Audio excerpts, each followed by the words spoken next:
Okay, I'm in Omnisphere. I'm going to show you a few cool things. Hopefully I don't get too lost in this, as this is extremely deep, this instrument. And so I'm going to take you through a few cool things that stood out to me, at least. So I'm actually in a Trillion patch. And it's an old patch that comes from the SRJV80 bass and drums card. And this is the Abraham Laboriel Finger Funk. Okay, so it's a cool patch. So right now at this point, I'm going to go in and dive into the effects section. So as you can see, the effects section, try to breeze through this. You've got your common effects, which is this is where this is sort of what's on the front face of Trillion. Your small vintage tape slammer, and as you can see, you get an effects rack of 4. You also get an effects rack in your auxiliary, which sends through A, B, C, and D. And as you can see, patch 1, this is the sound, is made up of up to 4 parts. In this case, it's just one oscillator. And so I can apply an effects rack to oscillator A exclusively, and then that goes straight through there, serial through common, and then outputs into the multi. Or I can go through the auxiliary, which I can show you right now, and put a rack there. And if I do that, so I can go into this little delay course, okay, and that's going to be, so you get your auxiliary here, return all the way up, and I can go and adjust.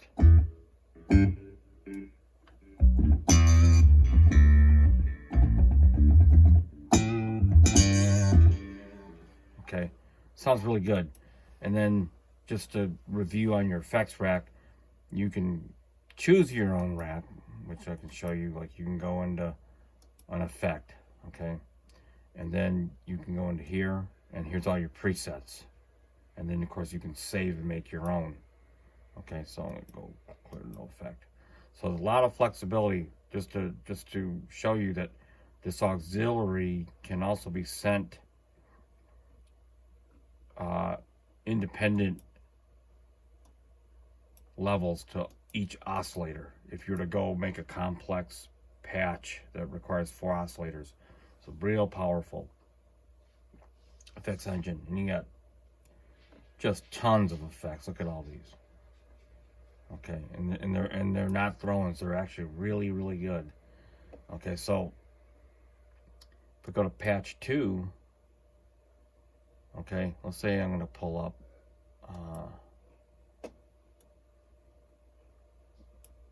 let's see,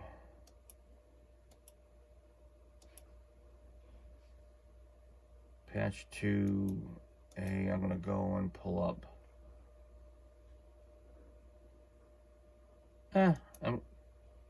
MKS Rhodes, MKS 80 Rhodes. Okay, so again, this is from Keyscapes, and it happens to be in Omnisphere. Now, a word to note that part 1 is Trillion, part 2 is an Omnisphere, is from Keyscapes right here.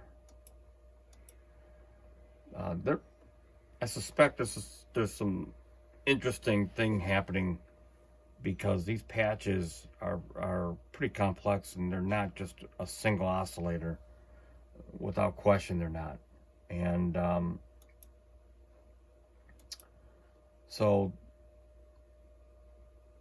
Omnisphere, as it hosts Trillion and it hosts Keyscapes, I'm sure there's some serious scripting that's happening within those engines, and it's just being routed through as if it was a single oscillator, but we know it's probably not. So there's already there's a lot going on here. So what shows up as a single oscillator in a patch is probably not. There's probably about 3 or 4 oscillators going on already. That's being handled in the Trillion engine, and of course Keyscape's engine. So here, it's the MKS80. Okay, so I can't get it to sound, so all I have to do is go into the mixer and put on channel 1, and then that leads us to this other feature, the stack feature, which I'm going to create a split. As a matter of fact,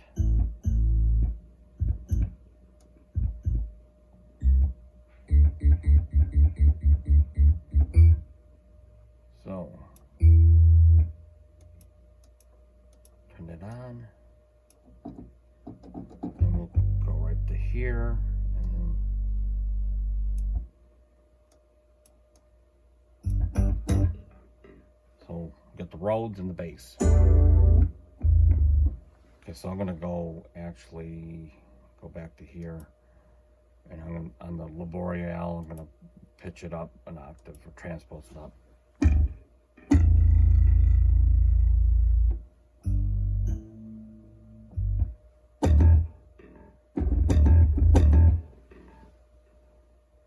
Let's see.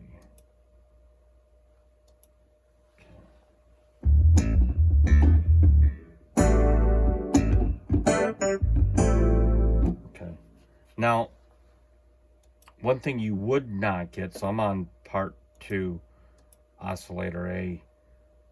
Let's go into the envelope and play with it a little bit. I'm going to go into the amp envelope. So here's your typical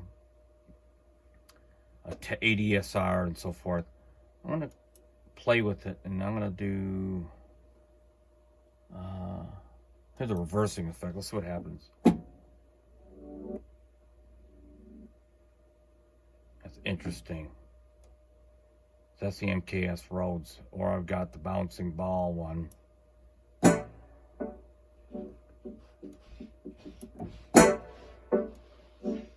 So that's real interesting.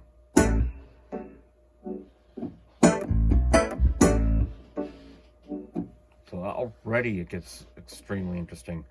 Part 3, let's take a synth, this type of sound. Go into here, and I'm going to go into like a bell sound. Let's see. Pink music box. Okay, so I'm on part 3. Change that to channel 1 just for now.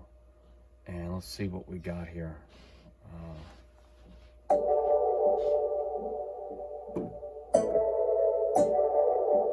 Okay, so I would probably play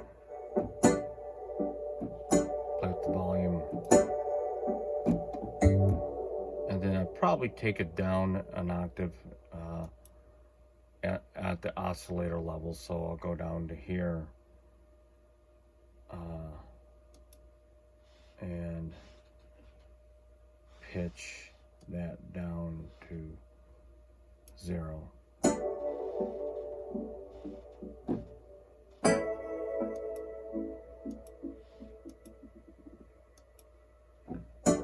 What if I should go down and knock on that one too? So that's kind of cool. Like you could probably on that one go either way. Now you can see the effects. You got it on A and B. Okay, on each oscillator, so that's a good example of how they're doing that. And then you could, I'll run that through delay and on the common. So all I have to do is just go into here, and under delay, I'll do under that, and I'll do, let's just play with the presets here for now.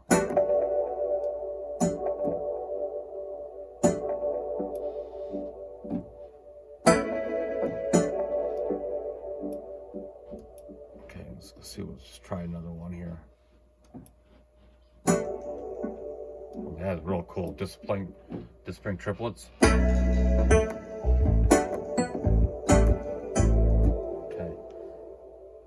multi and just play with this bass level.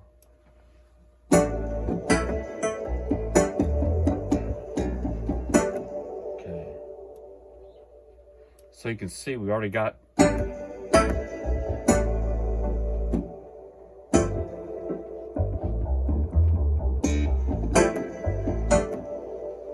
very, very cool. And then I'll take the split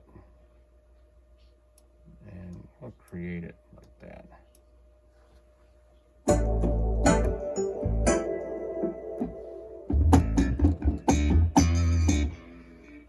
Okay, so,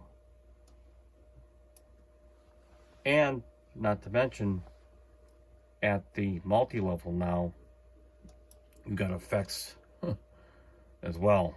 So I'm going to take some planning on how you want your effects to be processed through the sounds that you're creating in a multi. But you got 4 auxiliaries and a master too, right here. That's incredible.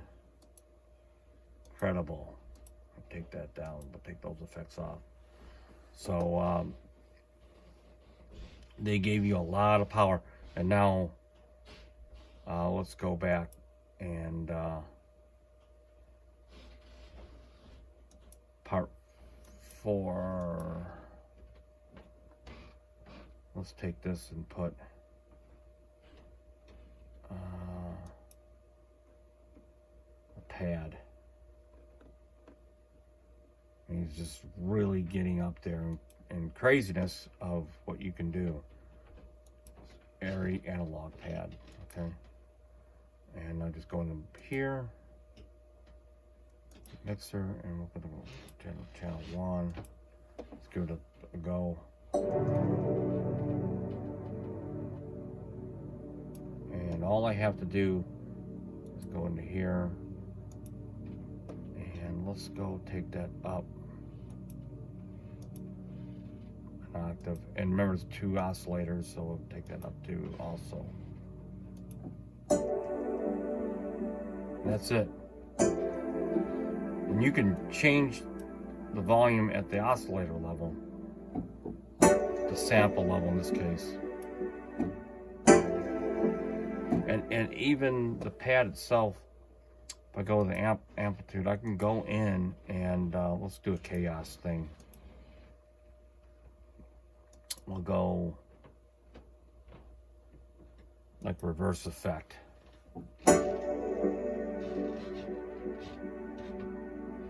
Chaos that.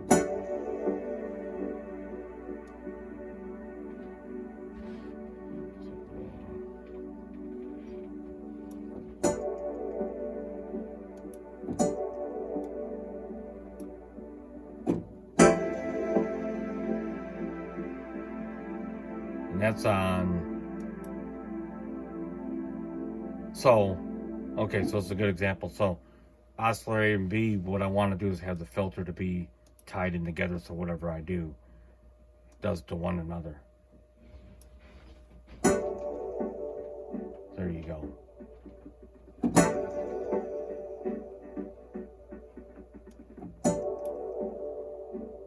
So if I go into here and I do one of these reverse doodads, here kind of kick in. So like even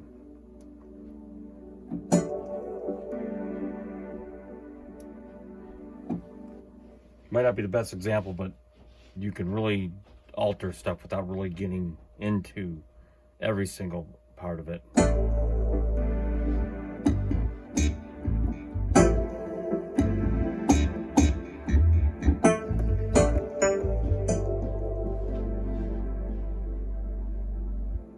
So that's Omnisphere in a real light nutshell. Now I can go into here and let's clear this multi right now, what I'm going to do right now. Okay, I got the spinning beach ball. Okay, and now I'm back to scratch with nothing. And so you can see it just as what I just did there. Let's go back to all Spectrasonics and start with this Phoenix Rising patch. Now, this is a patch that has 4 oscillators. A good example. It's got a nice effects rack. Look at that. It's just gorgeous. And look, each oscillator has its own thing going. See how this is all grouped together? And you got your auxiliaries. And this is a big sound.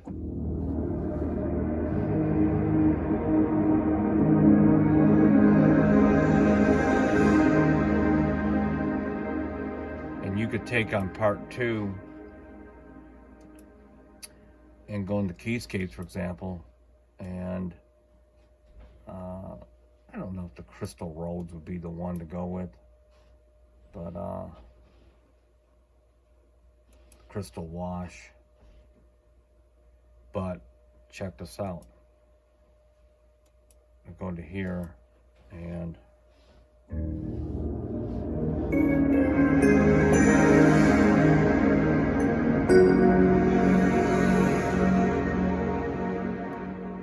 so the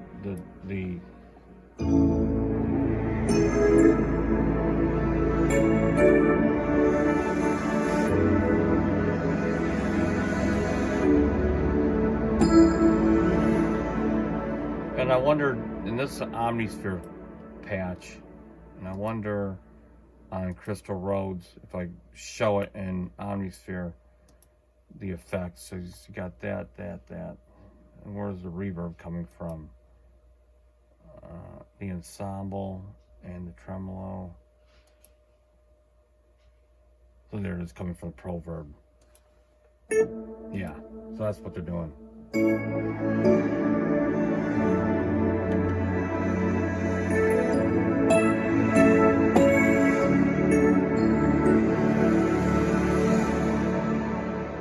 So there's definitely a lot going on here, and to say the least, I'm obviously not covering everything, but check these arpeggios. I'm going to put it rolling on the Crystal Rhodes, I believe I'm going to try to do.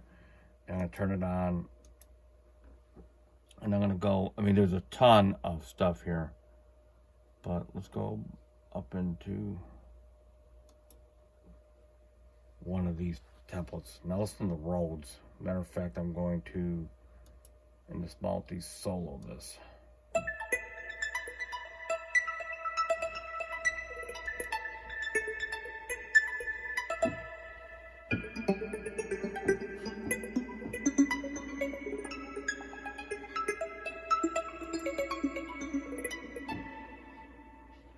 And these are just arpeggios. Here's one chordal one.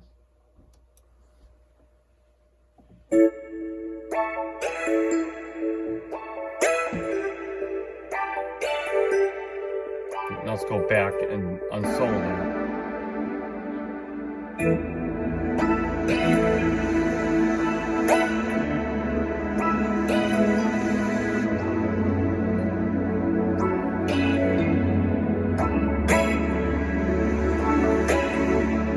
Monstrous stuff. So I hope I gave you another perspective for those that were sitting on the fence with the Omnisphere, that if you can dig into it, there's a lot of stuff under the hood. And there's more. Well, I guess this, like I said, this can go forever, but if I go into here, this Phoenix Rising sound, and I go into the main page, let's see, under layers, so there's your timbres and so forth, or not timbres, but oscillators, excuse me. And then let's see, this here is not, it's as cool. Here's your, like, your granular that he showed you, and I'm going to go in the multi, and I'm going to just solo the Phoenix Rising. Okay, and we're going to go back. I'm going to turn granular on and watch this. Okay, so let's go with granular presets here, just for now.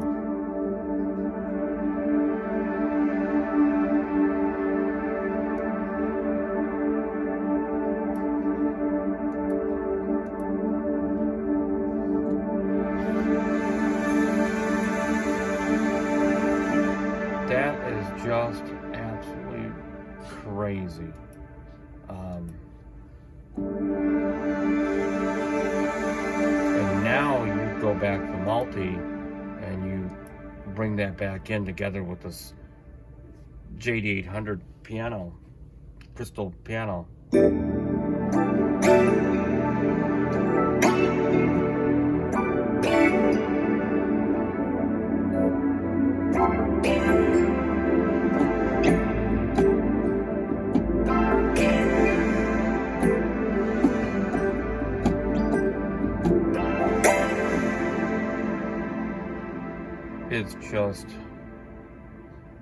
It's like put your diapers on right now. And there's so much more that this can do that I'm actually still learning myself. And you got the iPad app and all that, so that you can control some of the stuff at more of a global macro level. But so I suspect the last words I have to say is I suspect that when Eric Persing started to do the hardware control, after using this more and more, I think he's just using that as a beta in research, so that eventually he's going to want to have an actual control surface, whether it's a keyboard with a jillion knobs and maybe a soft touch screen. But I think he's taking in data on how to make a good controller for his software, and that would be great. I don't suspect he's going to be in the synthesizer business and manufacturing actual hardware, standalone Omnisphere keyboards, but maybe. But definitely, I would hope he comes out with like a tabletop controller. It would be actually great to have an actual keyboard controller that is designed to control Omnisphere and do some of the things that I'm doing now, and do it all from the panel. And that would be just super to see. So much more to go, and we'll see you next time.